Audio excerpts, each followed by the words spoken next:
15th to order. And if we'd all stand to say the Pledge of Allegiance.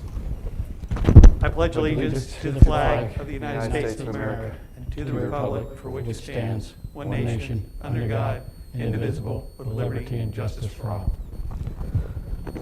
Okay, Sal, if we could have the roll call, please. Chairman Carl Roth. Present. Member Ron Bedova. Here. Member Chris Leeds. Here.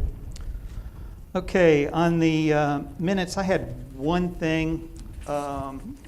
Dave Engel, Sal, the spelling on the last name, the Economic Development Manager. I think he's on, where was it?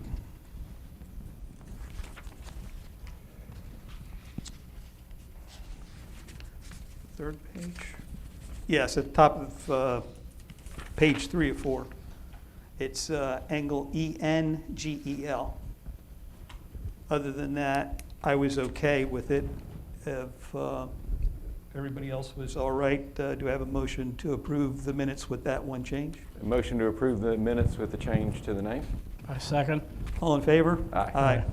Okay, minutes are approved.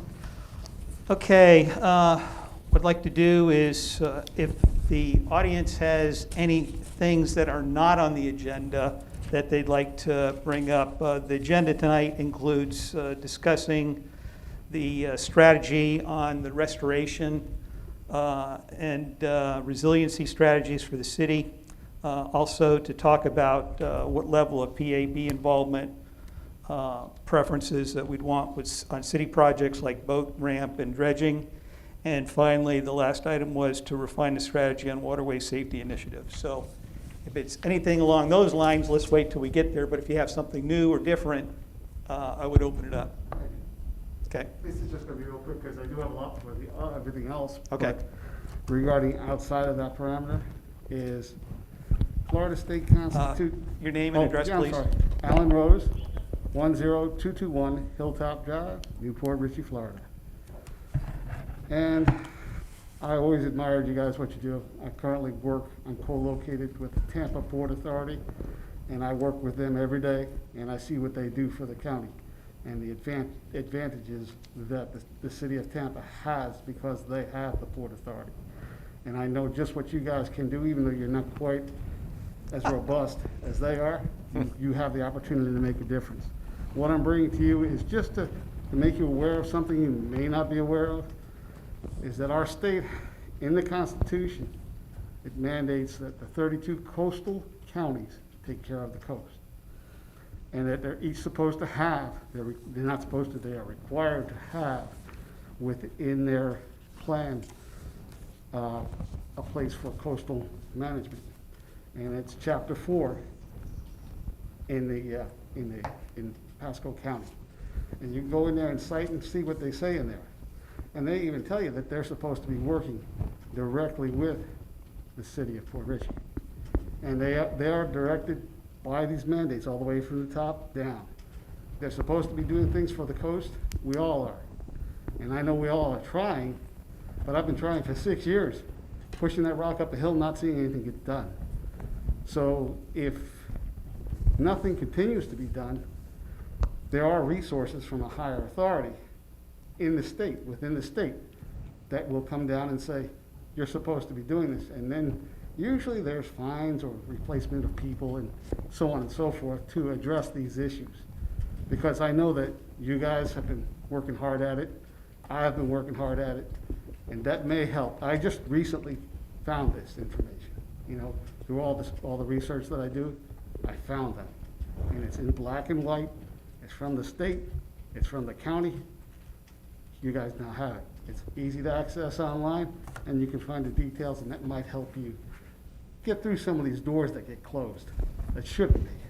That's what I have outside of everything else. All right, thank you, Thank Alan. Any questions for Mr. Rose? No. You good? Okay. All right, so what I'd like to do is just kind of bring it to the dais here to see if you guys have any announcements or any things that we want to think about for today. Nothing new. Nothing new? Nothing not on the agenda. No. Okay.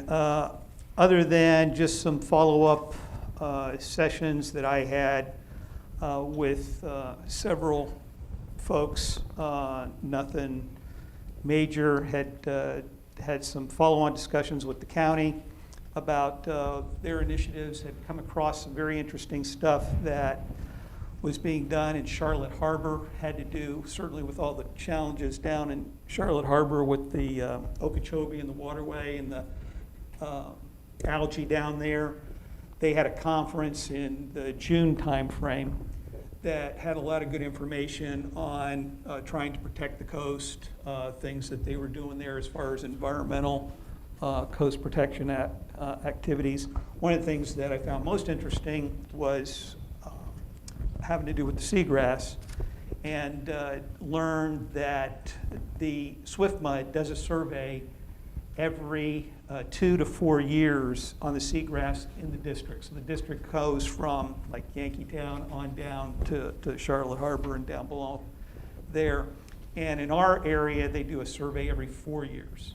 And down south, they do one every 2 years. And they just had done the most recent one. I think they're in process of doing us up here as well. But they found that the seagrass had regressed over the last cycle. Not exactly sure why. Tampa Bay, there was a recent one done a year or so ago, and they saw the same thing. It wasn't clear why, or I didn't hear. So there were some conversations about that. But there was a lot of good information that I wanted to just pass along. There's other people working on these types of things as far as the coastal resiliency and such. So that was a good session. And then the other thing that came out that I just got some of the recent information on the water quality. And Gulf Harbors and Hudson has consistently been failing their situation. Brasher actually passed. It was borderline in the past. I guess we probably closed it in the past here in my readings. But that part was interesting. They were talking about that. The county was getting some information. And I did have a chance to go through and collected all of SwiftMud's water quality issues, or data, and was able to look at it for the Cody River area. And I didn't bring that. If you guys were interested, let me know. But I figured since it wasn't necessarily something that we needed to talk about, I didn't worry about it. But interesting part was the data is collected not very granularly. It's pretty spaced out. So, for example, they only do it, it used to be done monthly, now they do it quarterly. And the information that they look at doesn't necessarily talk about some of the things that you may be concerned with for water quality for our purposes. There's some things like chlorophyll, how clear is the water, they measure the depth and all that nonsense.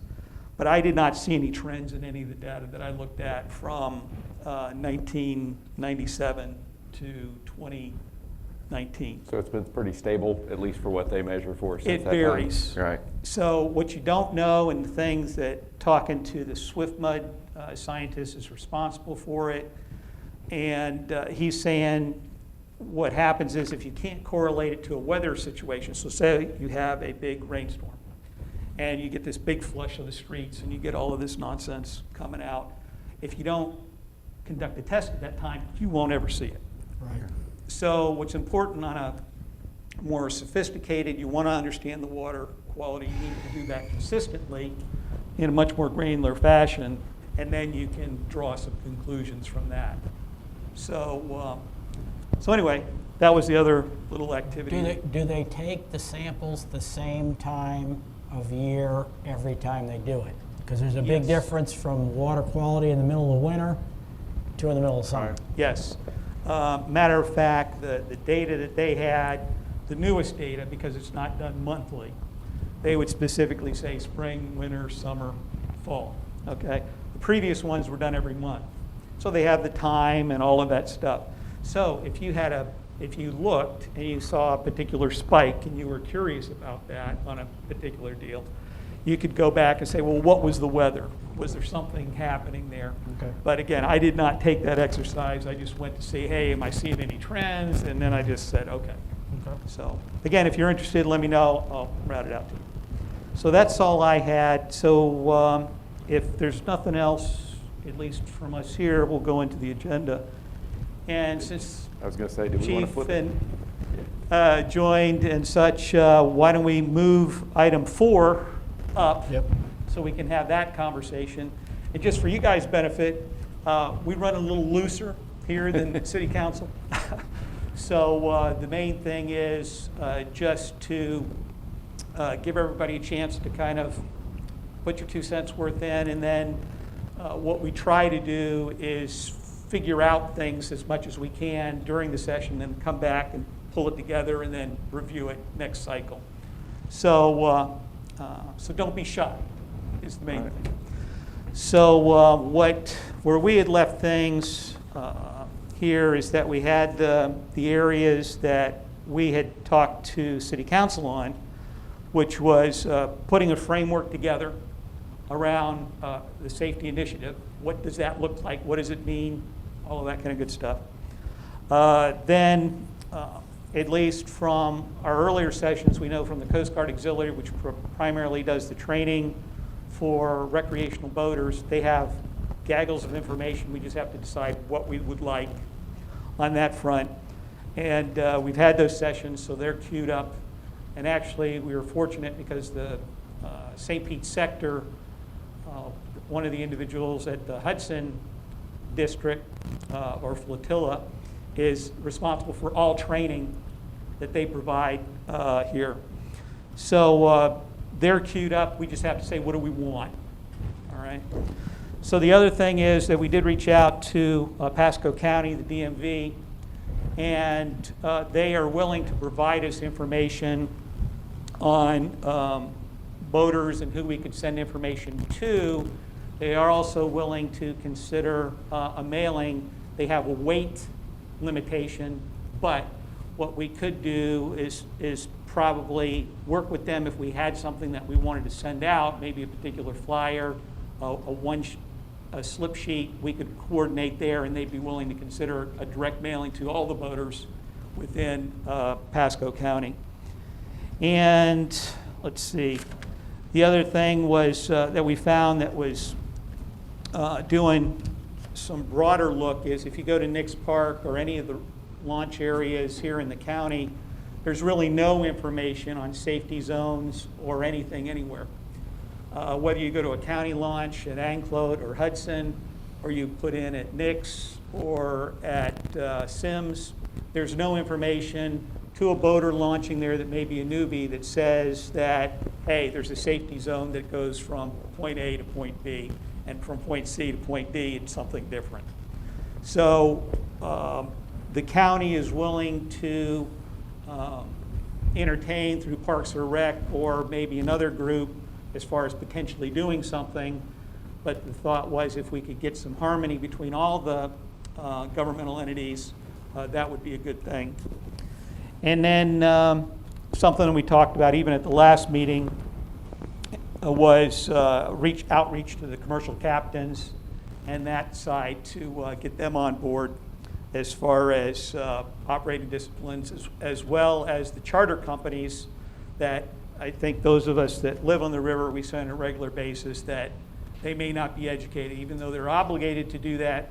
We're not sure if they do it or if they don't do it, not sure, but that was another opportunity area.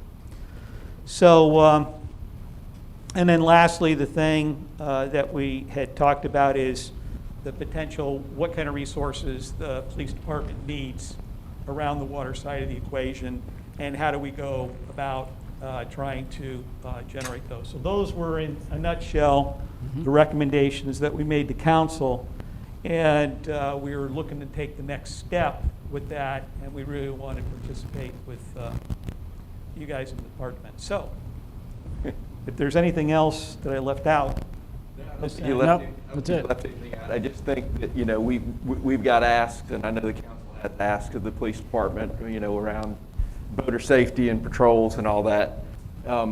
We want to be advocates for you as well, not just asking you, you know, hey, can the police boat be out more? Is there a way we can have more patrols? This thing's driving me crazy.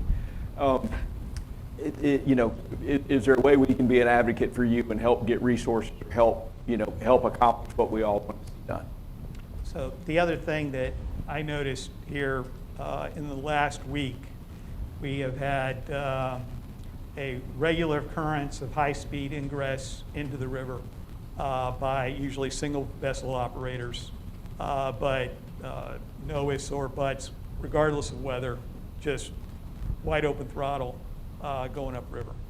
So that's a unique change. We'd see it occasionally, but the consistency has increased significantly.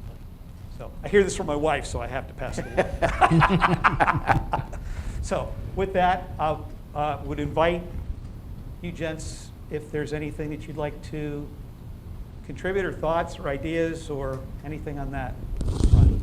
Well, since you and I last spoke, I've had the one gentleman officer that we do sit down on the river make contact again with Newport Richey after I had spoken to the chief again. And what we're trying to do is work out a schedule between the two entities to cover each other's waterways. And that seems to be like it's going to be a feasible option. However, our boat is out of the water at the moment. It's been out for the last week or so with maintenance and cleaning and trying to upgrade it.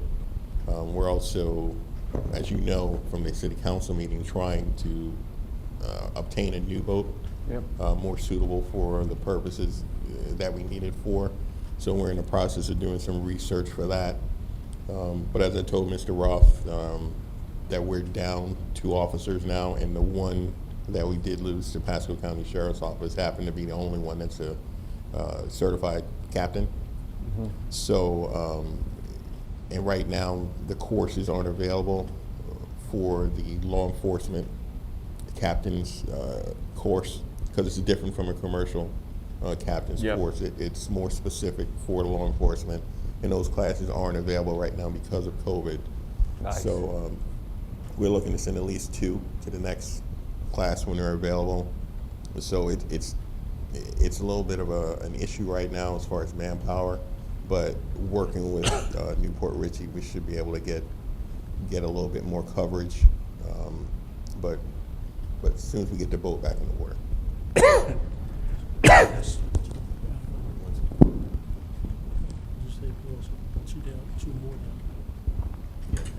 Yeah, in addition, you just reminded me that in addition to those 2 open positions, we're also down 2 additional officers. One is out for his wife's just had a baby, so he'll be out for some time. And then the other officer was involved in an off-duty vehicle accident, so he's on light duty. So technically we're down 4 working. So it's a little bit tight right now, but we'll do the best that we can. Understand. We appreciate, I mean, every time we see the boat on the water, any law enforcement, but particularly police boat, I mean, it just has just being out there has a huge impact on the way people behave. So we appreciate everything you can do. Go ahead. Ron? No, I agree. Just seeing them out there, a lot of times it's the time. It's not necessarily how many hours you put out there. It's generally the time. Being on the river, Carl's on the river, we see everything out there. I mean, we can't help when you're just watching TV and you hear the ruckus and you look out there and there's a boat flying down the river or doing something crazy, or jet ski or whatever. And it always seems to be weekends between 3 and 6 o'clock. That's the peak time. Everybody's out during the day. In the morning, they seem to be all nice and easy going out, and everybody's happy to be a beautiful day. And then next thing you know, 3 to 6 o'clock, they're coming in, and I don't know what the hurry is or what, but that's when it seems to be where you see all the activity, is that time. So that's, my suggestion would be that's the peak times. Saturdays, Sundays between 3 and 6 is when it seems to be all the ruckus out on the river and the worst time. Yeah, I would concur. I think the morning problems are probably just lack of education. That maybe it's the first time, but the high-speed operators are new boats that have not seen before. The most recent one was yesterday with a black. Yep. You saw him. Yep. Good. Black single operator, black hull, white deck, good size engine. He was just flat out. It was flat water. You know how it's been pretty calm here the last few days with this rain. But he's not the first, most recently.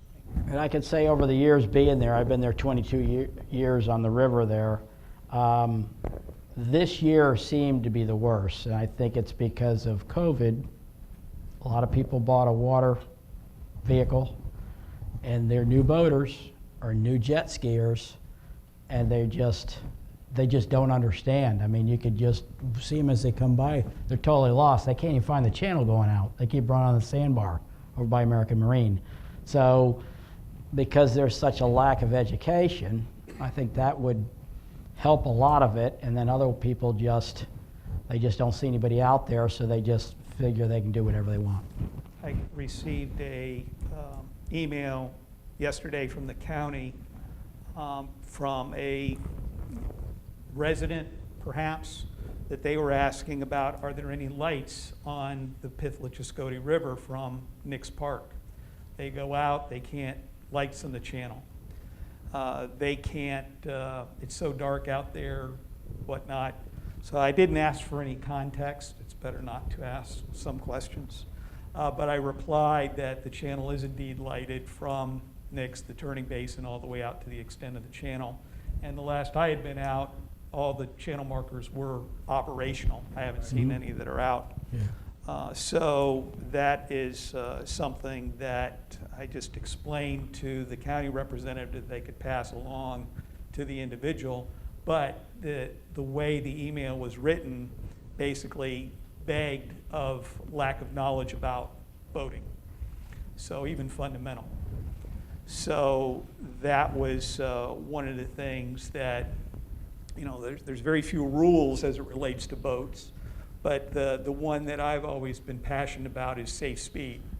So if we happen to be on patrol and we're able to, you know, if the operator understands what safe speed is, they'll know that, because what my wife has seen on Facebook is that people believe if it's inclement weather, it's wide open throttle coming in.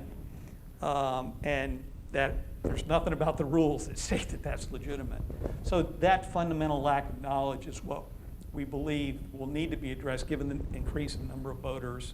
And we think there may be some techniques that from a law enforcement standpoint, we could basically do more of an educational component than an enforcement component.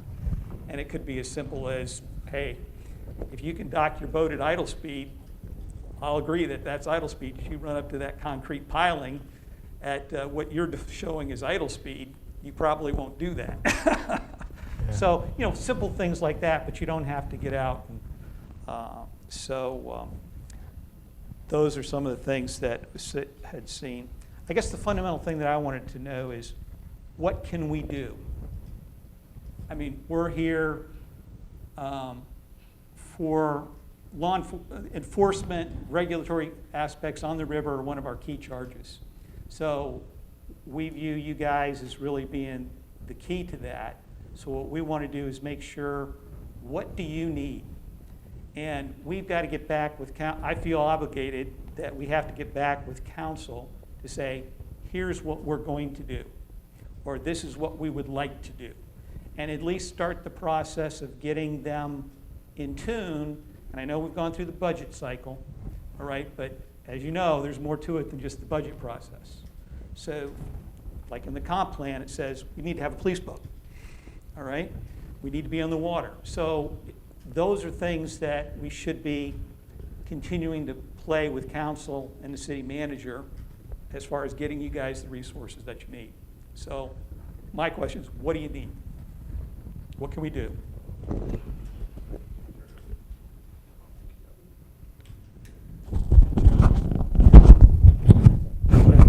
One of the things that you mentioned that kind of stuck, and I've seen it and experienced it a couple times or over the years, is the new boater concept. As you were saying it, one thing that was coming to mind, and I don't know that it would be something that would be within our reach purview per se, or maybe not even within the reach of this board, but as a thought process or a forethinking, that new boater that, like you say, with COVID going on and whatnot, that goes out and buys that new boat, and now I'm a master captain, and the first time they go out and whatever, there's statewide or statutorily, there's no education requirement or knowledge-based requirement. I mean, ideally, that would be one of the first things that I would think of in a preventative education type of aspect to do, to kind of relate it to a non-water thing. I know if a person goes out and wants their motorcycle and their motorcycle license and all that, before they can register that and do that, they have to demonstrate a certain proficiency, whether it be a knowledge-based and or at some point a operational base. And again, I'm getting into a much bigger potential picture, but that would be the paramount of what I would see on the preventative ahead of time education. You know, I mean, I would expand that maybe to some of the dealerships that are selling it and whatnot, but then there's also they're a for-profit business that they're going to sell their product, and how much are they going to want to restrict their own sales to say, hey, we're not going to sell it unless you do this. So that would be one side of it. Typically, when we get into it, and I like the concept of the preventative education side of it. When we get into it at that point, it's more education by enforcement. Again, no differently in some aspect than traffic related. And it's not an all or nothing, but when we conduct a traffic stop on land, that citation is the little bit of sting to say, hey, you knew what you did, or you should have known, and that's the reminder, so that the next time they learn from it.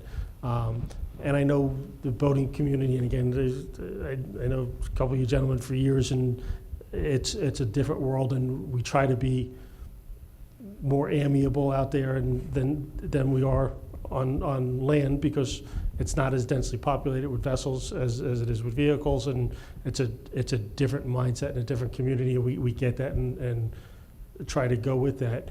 But that's where we have to find the balance. There is the sting versus the learn, and again, first and foremost objective is the learn and the safety aspect. So I'm trying to think to myself as how do we get that learn before they get to the point to where we're out there theoretically shaking our finger at them saying, you knew better, or you should have known better. Well, let me ask, Chief, you're new here. Is community policing a component of what you see going forward with the department, and if so, how do you define it? And an extension to that is, how would you define it as it relates to the boating environment? I know what I do in community policing meeting. Somebody flying in, I'm like, hey, slow down. The response is less than positive most of the time. Right. So, yeah. But they've got a real formal process. Well, community policing is like a two-step in my eyes. Obviously, the engagement with the community is educational, which needs to be the first step. But on land, we also look at intelligence-led policing, which is a concept that I combine with my community oriented policing. And that's basically if you have what you call a hotspot, a place where you're constantly having problems like you're talking about, 3 to 6 on Saturdays and Sundays is, what we would consider on land as a hotspot, because that's the time that most of the crime is being committed, boating violations and things of that nature. And that's where we would move our directed patrol, for lack of a better term at this point. But as far as how it relates to boating, as far as community-oriented policing, unless you're going to have some educational forums, at the boating ramp, at the boat ramp, Nix Park or wherever, where we can come in and just add a little bit to what you guys, the educational part you guys are going to be, imparting to them. And we can just come in and for a short time and say what we're expecting from them and things of that nature. So if that's something, you're looking at, then, we could help you in that aspect. Well, that's, I was on the educational side when we all brought this up at the council. My idea was, and we all agreed, was a lot of it is lack of education. You buy a boat, here's your keys, go launch it, have fun. When we talked about bringing in not only Port Richey, New Port Richey, Pasco County, and the Coast Guard, FWC, and doing it educational, the reason why we stretched it out is because our ramp at Nix Park services everybody in Pasco County. So with everybody, if we get everybody on board, all of them, and we do get some kind of educational flyer or some kind of education that we could go to every Sea-Doo boat manufacturer in Pasco County and say, here, this is our educational initiative. When you sell a vehicle to a new person, would you please give them the flyer and say, hey, they're offering a free educational class. You're a brand new boater, jet ski, or whatever. You might want to take this for safety, your safety and others out on the water, and that's a start to get this whole program going. Again, if you can't force it because they want to make their sales, but they know it's a county-wide program, they might buy into it. Freedom Boat Club we now have on the river. We didn't have them last year, okay? Same thing. You guys are renting the boat, but here's the rules for the river, okay? Again, it's education. They can do it on their part, okay? So that's what we're looking at education-wise, and I think it might solve a lot of the problems if the whole county is involved in all the different departments and we come up with a uniform educational flyer. It can be at the ramps. Somebody be there and hand them out to people on the weekend and say, hey, you would like to come do a refresher course on boating safety. It sounds like the Coast Guard is the one that's enthusiastic about doing the educational, okay? It's just getting it all, but that's where we're thinking as far as education-wise, and we need everybody to every department put their input on and what they would, their thoughts about it. But that's where we were trying to go with it, so that we get the whole county involved, not just Port Richey and New Port Richey, because everybody uses the ramps.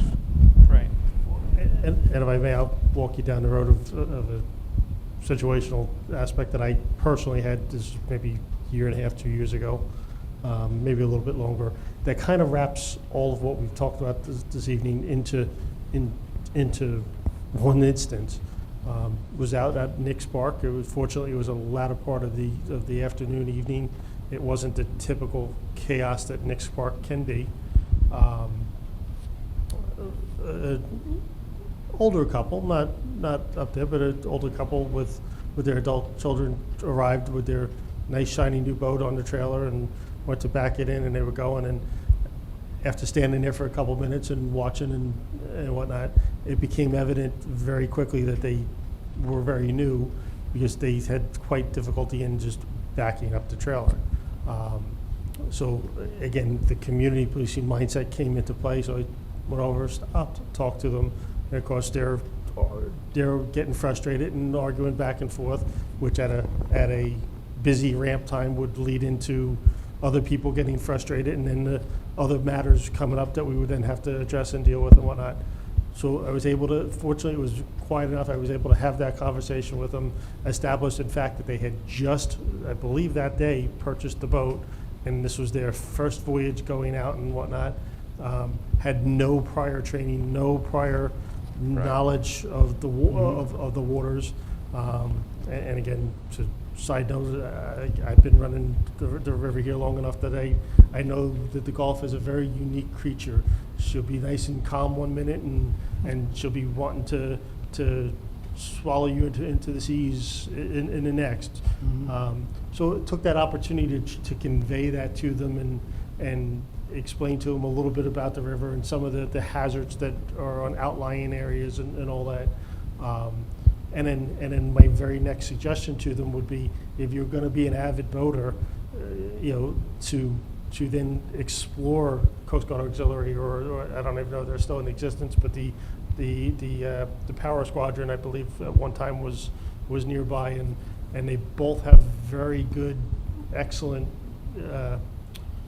safety material and course updates and the practicality of it.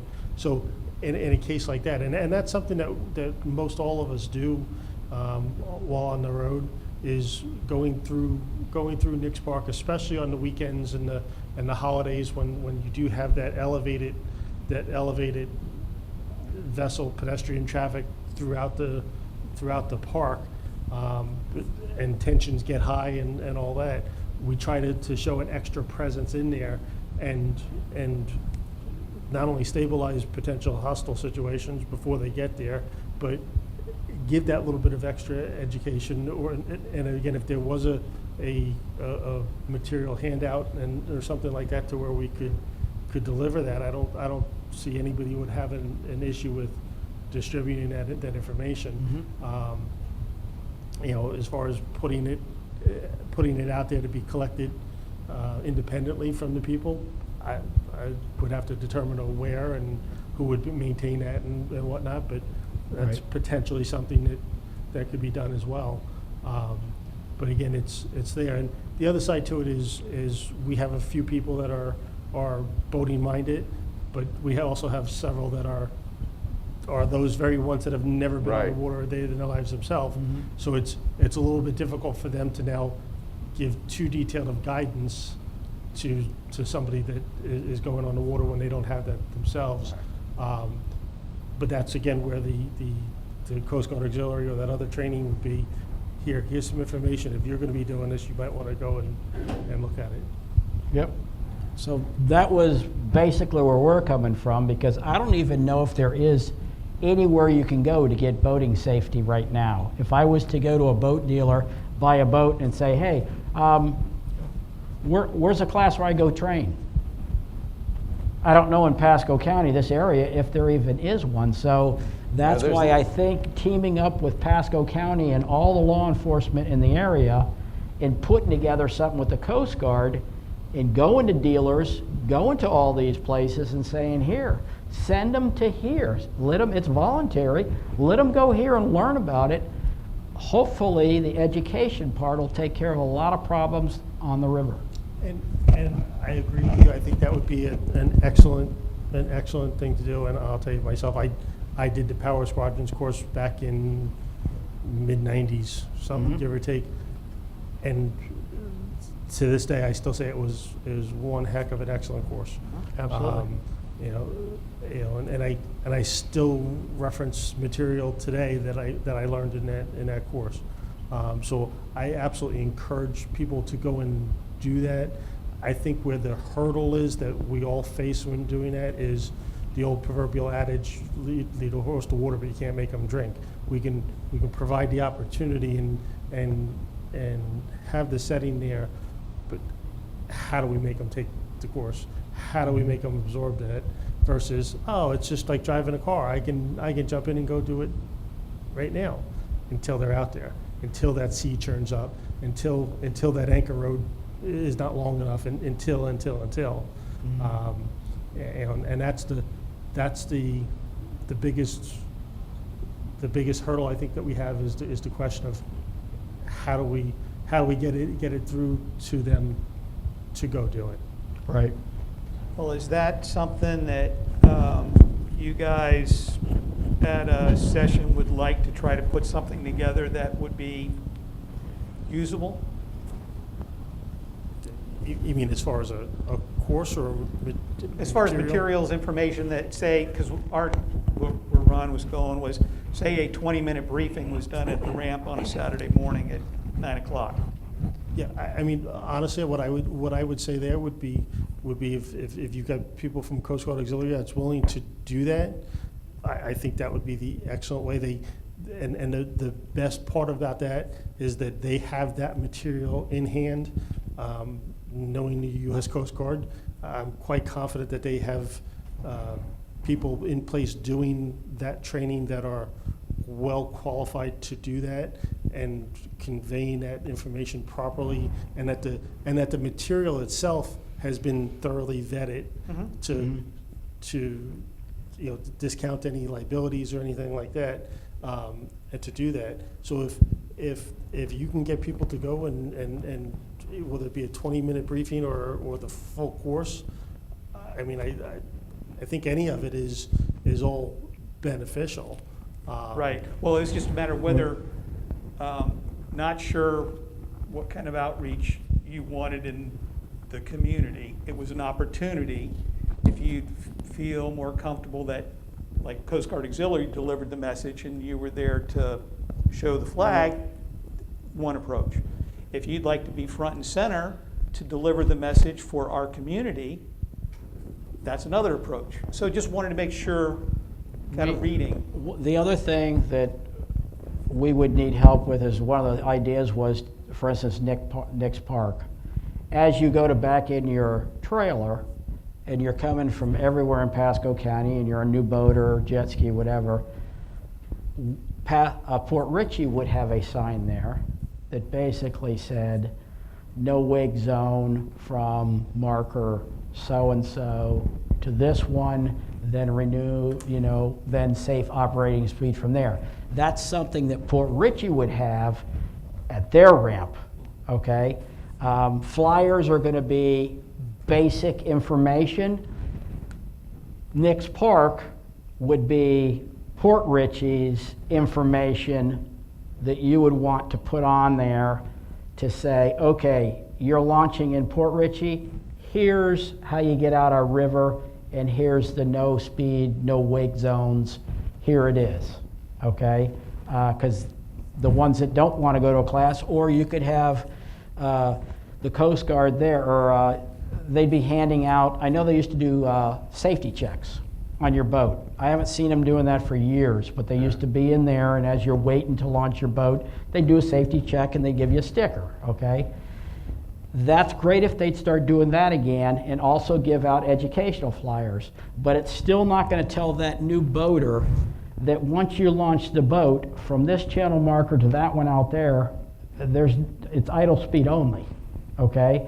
So that would be something educational that we would do as a city versus something that Coast Guard's putting out or auxiliary or something else. It's multi-layered. There's Yeah, multi- so, and then when someone says, well, I didn't know you could go fast, just say, well, where'd you launch from? Nick's, the sign's right there when you launched your boat. It's 3 by 5. How could you miss it? And yeah, I would see that be another form of information delivery. Right. And you could probably go a half dozen different directions with the format of what you wanted on that sign, and Right. whether text or visual or map of it, color coded, or again, I could go down and Right.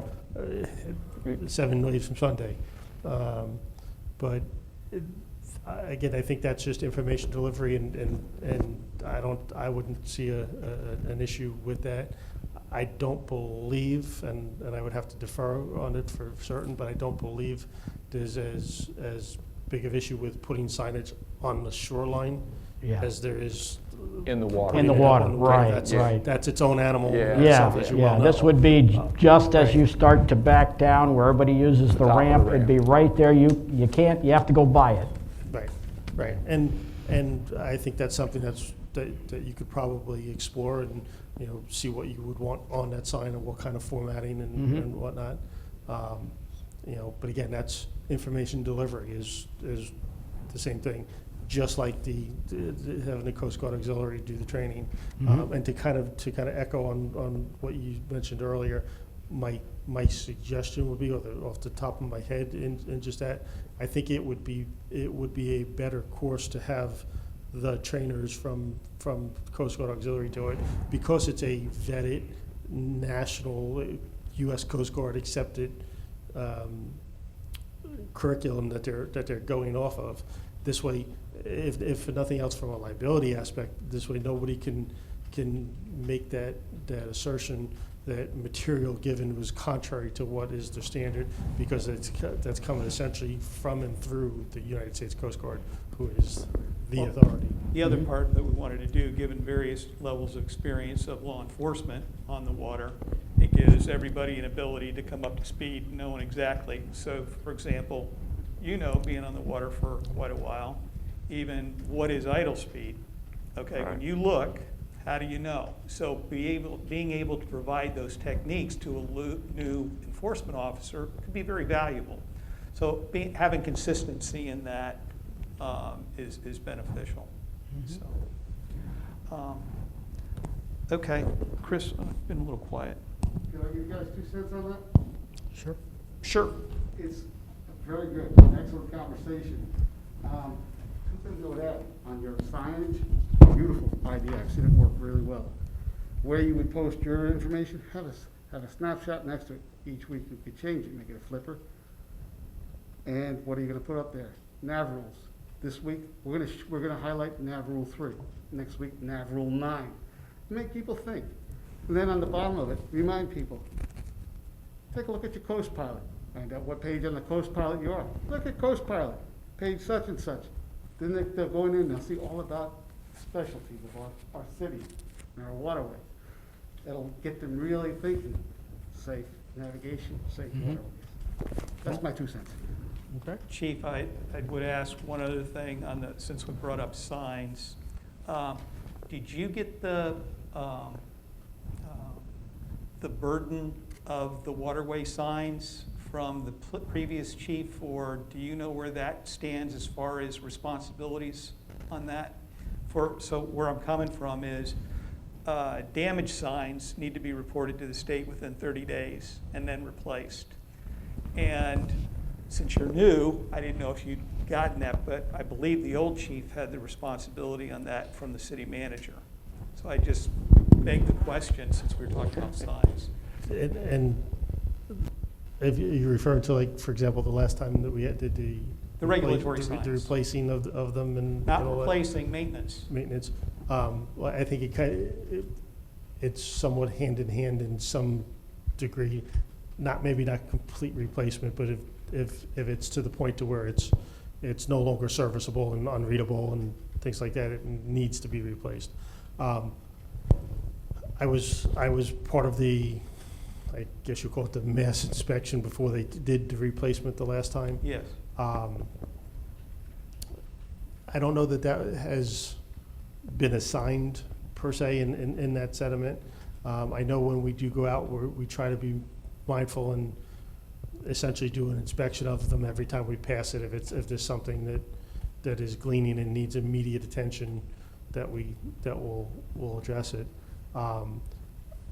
I would honestly, I'd have to go back and look to see if there's any type of required inspection that's coming up at any point. Well, there's the annual piece, but I think Chief Brown was originally identified in the documents with the state. So I just wanted to make sure that Chief Robinson didn't have any surprises on it. And there's fairly extensive, as with all state stuff, there's fairly extensive details about it. So I just wanted more of a heads up kind of thing. Something else on the plate. Do you have the document where it was I identified? think it's in the permit for when they were replaced? for the last round. Okay. Right. And that's what my thinking is in there as far as just, so we're speaking apples to apples about the same Right. thing. So for example, the green there in the narrow portion is severely damaged. That falls under the criteria of it should be reported to the state and then intrinsically replaced, given the damage that the signs incurred. Well, now are you said the green, are you referring to the day markers or the? Day marks, yes. Or not, so not the Well, not the idle no, our speeds and- sign that's on the day mark. Okay, so not the day marker themselves.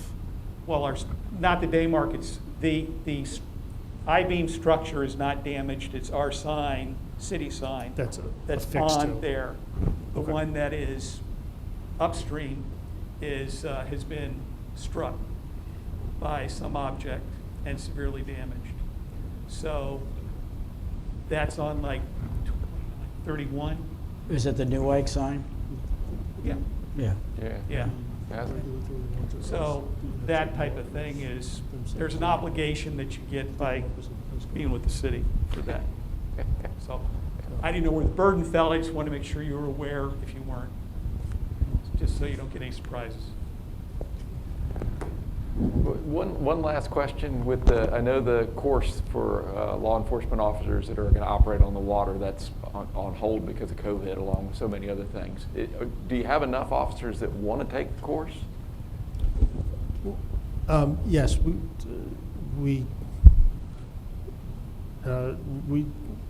going to include myself in there. I'm not out as much as I once was, obviously. Right. I'm inside a little bit more now. I will still be available if need be in an emergency response. I live relatively close, and so I still count myself in that to a degree for that purpose. We did have two full-time officers that are patrol officers first, as are all our officers. We don't have anyone designated just for this. That were also Marine officers that would go out and take care of Marine activities. As the chief explained, one of those officers has left and gone on to other ventures.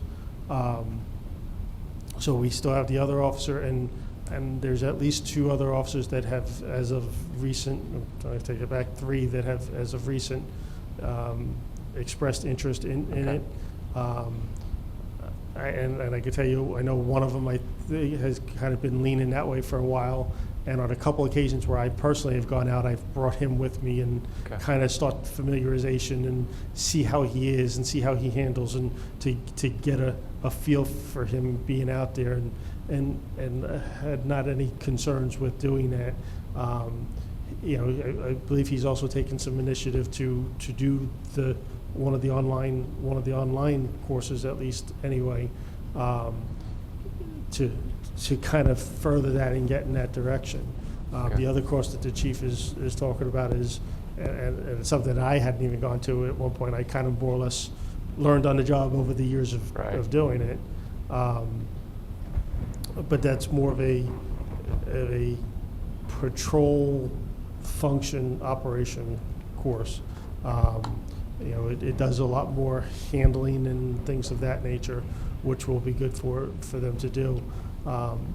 And so essentially we have those 2 to 3 new people that are of interest, and the one existing one that's there. Okay. So does the department have the funding to put them through the course once the course is available? That was part of the reason why I asked for an increase in the training budget. Okay. Along with other training needs that the agency is requiring. That's part of the reason as well.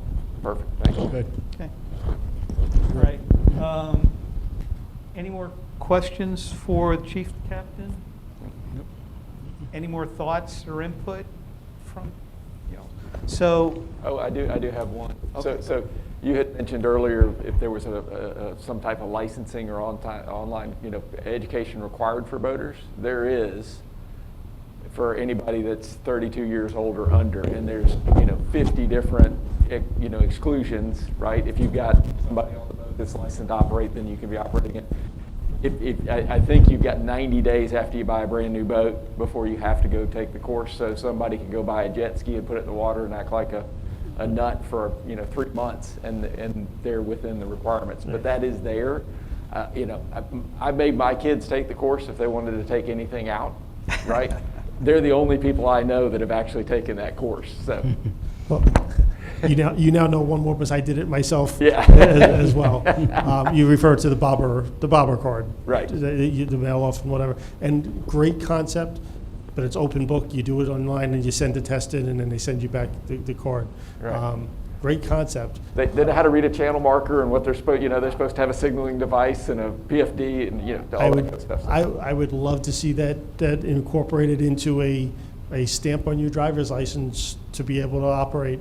Again, that's well beyond my reach and abilities. We don't have that authority on the board either. So. Yeah, again, just conceptually. Right. I mean, I would love to see that. Agreed. Yep. Okay. So if I'm coming away with a a reasonable understanding. You guys are interested in participating in doing things on the water as it relates to regulatory type things. You would prefer, if we pull things together, able to pull things from various sources, being able to sit down with you guys to say, this makes sense, it seems to work for Port Richey's requirements. And basically, we could tell the council that we're working down this path right now. Does that sound reasonable? That's correct. You Outstanding. gentlemen comfortable with Yes. that? Very good. Okay. So with that, if there's no other things around the waterway safety initiative, we'll move on to another subject, or at least I'll beg the question. So thank you, gentlemen. Really appreciate Thank you. your time. Thank you. very much. Okay. Let's see. We've got the whole restoration piece. It's 5 minutes to 8. What's y'all's pleasure? Do you want to push through a little bit on this, or I don't know. Let's just push it through. Okay. Okay. All right. I think, as I had alluded to last time, I kind of tried to coalesce my thoughts in some paper. So we could at least see what your thoughts were, if this is along the line. I put another draft together. I'm sorry, I don't have, let me pass this. Yep. There. This is the one you, Couple changes. Yep. Okay. But essentially, what I was trying to do, when had gone before council, the budget process was going on, wanted to get the word out to say, hey, this is important, still important, we need to look at it maybe a little different way. And we wanted to get with council to really share with them on what we saw. I just gave them a real thumbnail sketch, okay? So this is kind of based on some learnings over the last few weeks, incorporated in to kind of say, okay, this is my thinking on a potential approach. I'd be happy to walk through it in a few minutes if that would be helpful. I've been through it. I'm comfortable with this. This- Okay. Good on it. When you say this is my thinking, I think this is all three of us are Okay. in lockstep about, Okay. this is the current situation, and the current approach is not working, and this is the direction we need to go. Okay, so the key difference here is the whole adaptive planning process that seemed to be a good fit from my perspective for the city on how we could put a structure in place to say, okay, use this general format to go forward. And the big thing that came very apparent to me was the things that I added on page 4 having to do with the bond credit ratings for the city. But also, if something happens, or at least if nothing happens, the ability for the city to get funding for bonds and stuff is going to be restricted because the bond rating agencies are going to say you don't get it. Now, that's one thing, but the other part is if you extend that on to businesses that are looking to gain investments to expand their businesses are impacted, and frankly, residents also, if they want to do things with their homes, they may not have that funding if the powers that be look down and say, hey, you guys haven't done anything to kind of protect our investment. We're not going to give you the amount of funding, or it's not going to be at a favorable rate, so you're going to pay for that. So I thought that was a real important part. And then the other piece was that having to do with the changing in the water levels. I did some additional due diligence today, finding out that hydraulic pressure that causes foundation cracking and all of that stuff is not covered under the National Flood Insurance Program. Scouring and those types of things are going to could be paid for under flood insurance, but just hydraulic pressure that causes your house to move is not covered under the National Flood Insurance Program.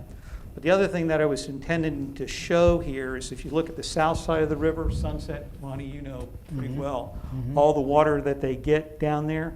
Well, the change from when that was developed in 1925, and if you look at seawater rise to the turn of the century, that's what these numbers reflect. The incremental additional things are a conservative estimate from NOAA on what it could be. So when you bring that much more water in, it impacts your stormwater, and you can't get that out. So it begged a whole bunch of additional questions from my perspective. So I kind of linked those things together. And then certainly like the discount rate on the flood insurance was the other big piece. So as of today, I still have not gotten any feedback from City Council or the City Manager on proceeding forward with some informational session, be it a workshop, be it a City Council meeting. It's been quiet. So my question to you gentlemen is, what's your preference, or how do you believe we should potentially move forward with this based on what we know? Well, my question is that with all the work we've done,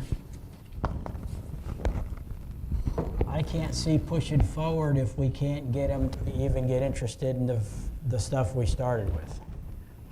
We haven't gotten much feedback from them at all, have we? Other than good presentation.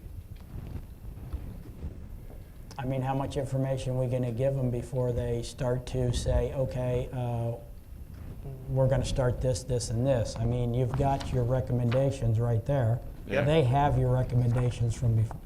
They Not have as- some other Not recommendations. as formally as this. But we don't even get, we don't get any feedback from them. Right. Except for, yeah, you guys are meeting, you know, that's that. I mean, until they start to show any interest, what are we doing? Right. Well, I mean, how do we send this to the council formally and ask for approval to move forward? I mean, But we don't move forward, they move forward. That's the problem. We're giving in the information to move forward, but they're showing no interest to do anything with it. So we're kind of at a standpoint. The way I look at it is, if they would say, okay, well, we've got this, this, and this, okay, what's the next step? And they were working with us, then we could gather more, get more going. But when they don't even take the first step to show any interest in what we're doing, I'm with you. I mean, we can't, I don't know of anything else we can do. I know we can't invite them all. They're not allowed to come to our meeting. But we've had one come to the meeting since the beginning, and that was it. We don't have any interest from any other ones to even, do you get any emails from them? Carl, any feedback from any of them at all? No. So I guess my point is that I think we're at a standstill until they actually want to take the initiative and start working with us.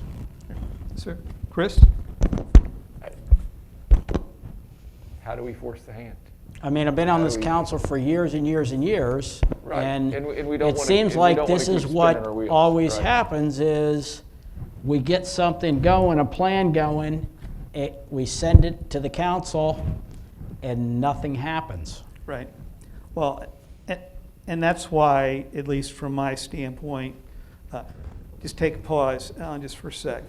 From my standpoint, I was hesitant to move this forward. I think we put a teaser out because Sal shared that initial. So there was a teaser out, but there's been nothing else, and I agree. I really am not interested in pushing things forward that fall even flatter than they are. So a thought I had was, I think what we saw in our earlier sessions, there seems to be enthusiasm in the community. I know folks that I've talked with this about, it's like, holy cow, I didn't know. I wasn't aware. How do I get on board? And So I started thinking about that. I'm going, what if we did some communications in the community and educated people on some of the things that are going on?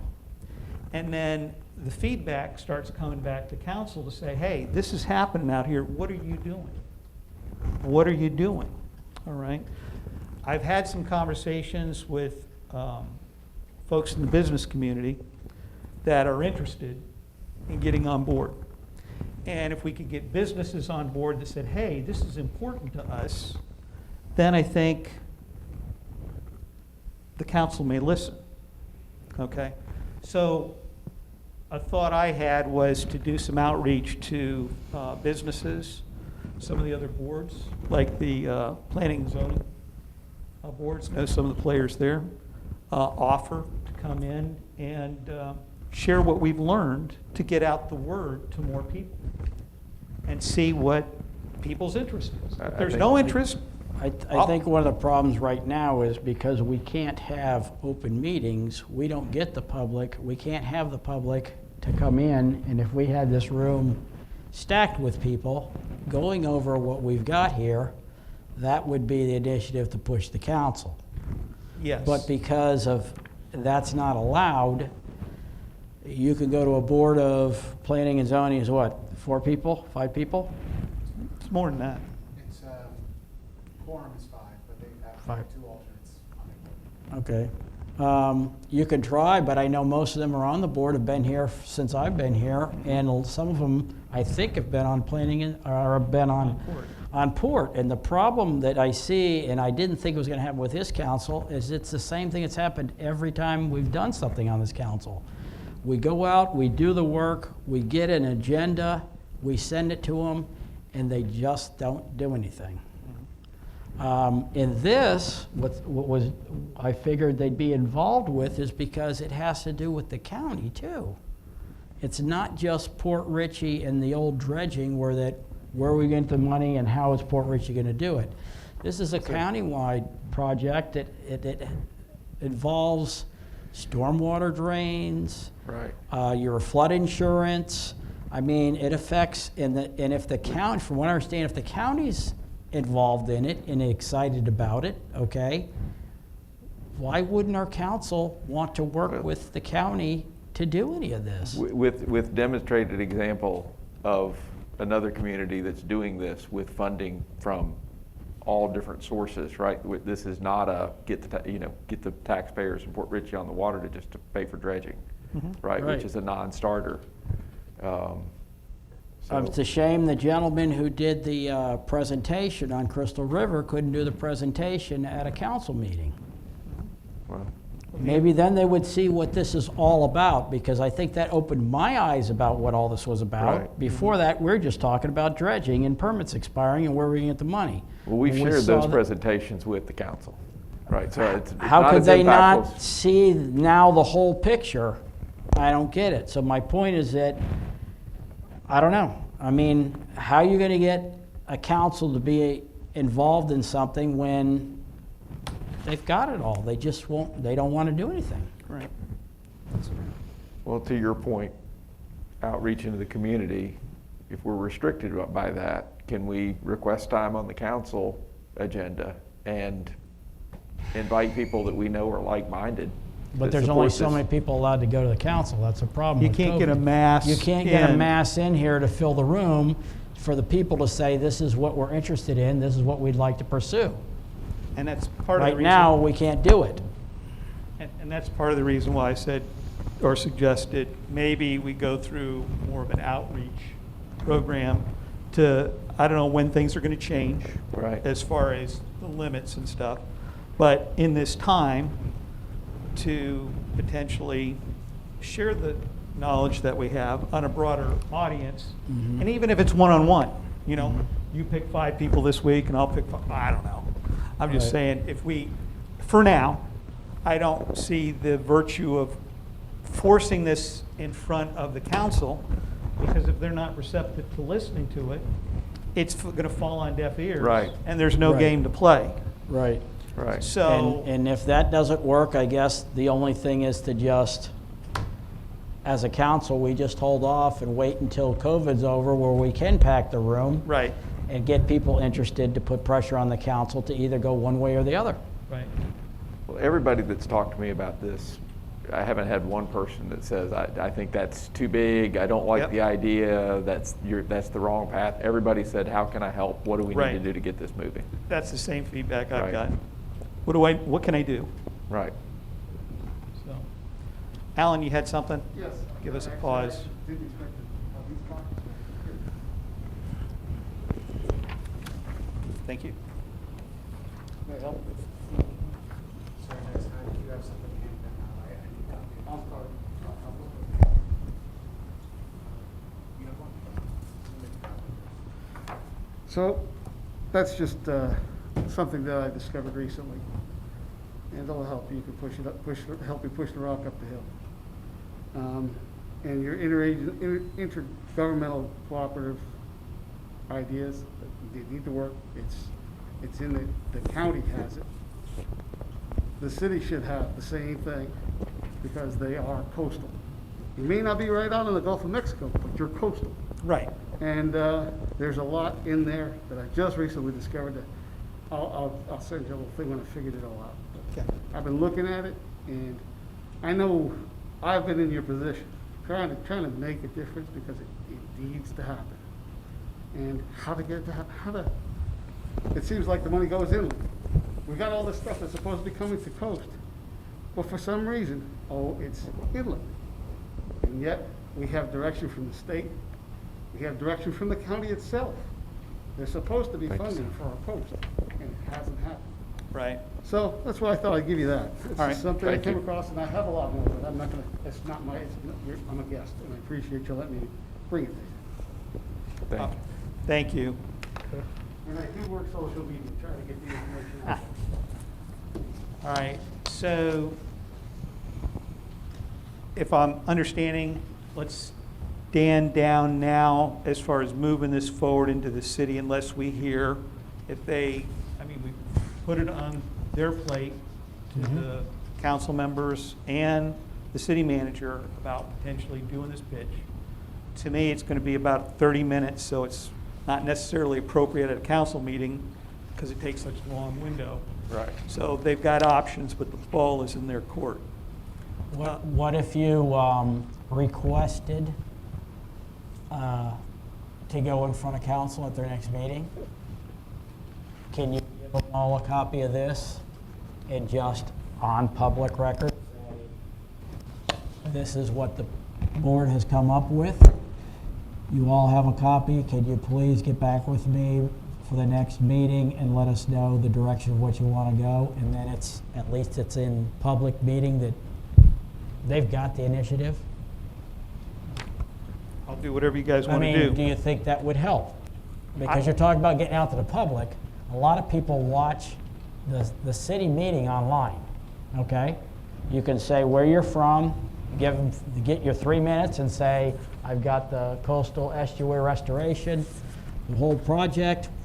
We put it together, including, what it affects, water quality, stormwater runoff, your dredging, your flood insurance rates, everything. It's all here for you to let us know, where you want to go forward, and at least it's on public record, and anybody that's watching that hears what it's all about, because everybody just goes dredging, dredging, dredging. Port Richey dredging has been going on for 20 years, and that's it. This is a whole different direction when you bring in the other things. Majority of people in Pasco County or Port Richey don't even know about the rest of it unless we've told them. Right. Okay? So at least at the council meeting, you've got your 3 minutes to put it out there and hand to the councils already have it and say, we need your direction on what you want to do with this. The Well, I guess- county's involved. The county's involved with it. This, that, whatever. We just need, we can't go any further without the council. I guess And the you're question is, basically do we- putting them on the spot. Do we need to build more support first? Well, I think that would help build support, because again, people can't go to the meeting. Right. So they can only watch it on TV. A lot of people do watch it on TV. Right. So you're basically putting them on the spot and saying, here it is, we've done the work, this is what it's all about, everybody's listening to it on TV, what are you guys gonna do with it? I Chris? mean, that's That's the strategy. That's my thought. No, and okay? that's what I'm looking Because for. It's almost like push and shove now. Otherwise, you gave it to them, okay, tabled it. That's it. Doesn't seem like they're all that work. In the sales world, I think we're closing before we have an answer, if we do it that way. Well, I don't think we're closing. We just can't go any further. The problem is that, I totally agree. I mean, I'm been on this board forever. This is the first time this has happened. All right. It's happened every single time with every council. You get to a certain point where you give it to the council and they have to make decisions and either start a project or not. And it always seems like it just gets tabled. Right. And that's it. And next thing you know, here comes another election, another councilor, another mayor, and the board's still sitting here With the recommend, and and now nothing's been done. we've got, this is much more comprehensive than anything that's been done up to this point, right? So what do you think, Carl? Well, I tell you, if we had a city manager on board, I would say, let's do that. Let me suggest this. Why don't we wait till the city manager gets on board, the permanent city manager, and then make the play? Because I don't know if you were going here or not, but from a sales standpoint, I don't feel like I'm going to close the deal. I've given you all the That's background 100% where I am. information, and it's there. And if you don't understand what I'm selling, you're not gonna write the check. Right. So that's why I'm leery to go there. I think it's so important. That as a council, we might have to just take time off until. Agreed. A few things. We get a city manager. When he's hired, his plate's gonna be full. Yep. You got COVID, hopefully that's over. We get back to normal meetings with the public involved. And so if it's 6 months from now, it's 6 months from now. But I just can't see us meeting now monthly when we Right. have nowhere else to go. I agreed with all that, with the exception of, could we just have a standing invitation that we just send back out every month to the council to say, we would like to have a workshop to walk you through this. We Do will, that. we will do it at your your li- timing, at your discretion, but this is a Yep. standing invitation. I agree And then with we that. just send the, Okay. send the invite every Every month month. that we don't hear back. And that way I have an answer to people that are asking me, what's the Port Authority Board Okay. doing? We have a standing invitation sitting in front of the city council. We have not gotten a response. Please contact your city council person and have a conversation with them about why we haven't got that. Make a And that motion. way, right? Huh? Yeah, Make a motion. make a motion. I make a motion that we establish a standing invitation for the council to have a workshop with us to discuss this proposal, and that we continue to extend that invitation on a monthly basis until we get a response. Okay. All in favor? Aye. Aye. Okay. I think that's good, because, Sal, did you get that okay, you think, as far as the motion goes? Okay. So that way it keeps it in front. If the situation changes where they want to meet next week, we'll respond and do at that. Yes. But Absolutely. for right now, unless something comes out from the greater circle that you guys know, we won't plan on another meeting. We won't we hear. schedule another meeting until we know something. So just feel free to reach out on that note. But on October 15th, we'll contact Sal again, and then just as a board, just extend the invitation again. Right, we can put that out there. Right. We'll just So keep doing it. basically, we put out an invitation to the city manager and the council as far as a meeting. We would just resend what we've already sent. I'll CC you on it, just so you're aware. Is that good? Yes. Okay. All right. If there's nothing else, do I have a Motion motion to adjourn. adjourn? I second. All in favor? Aye. Aye. Done.